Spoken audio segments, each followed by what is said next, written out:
மேலிருந்து வருபவர் அனைவரையும் விட மேலானவர். மண்ணுலகிலிருந்து உண்டானவர், மண்ணுலகைச் சேர்ந்தவர். மண்ணுலகு சார்ந்தவை பற்றியே அவர் பேசுகிறார். விண்ணுலகிலிருந்து வருபவர் அனைவருக்கும் மேலானவர். தாம் கண்டதையும் கேட்டதையும் பற்றியே அவர் சான்று பகர்கிறார். எனினும் அவர் தரும் சான்றை எவரும் ஏற்றுக்கொள்வதில்லை. அவர் தரும் சான்றை ஏற்றுக்கொள்பவர் கடவுள் உண்மையானவர் என்பதை உறுதிப்படுத்துகிறார். கடவுளால் அனுப்ப பெற்றவர் கடவுளின் வார்த்தைகளை பேசுகிறார். கடவுள் அவருக்கு தம் ஆவிக்குரிய கொடைகளை அளவின்றி கொடுக்கிறார்.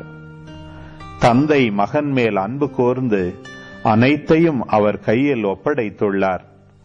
மகனிடம் நம்பிக்கை கொள்வோர் நிலை வாழ்வை பெறுவர்.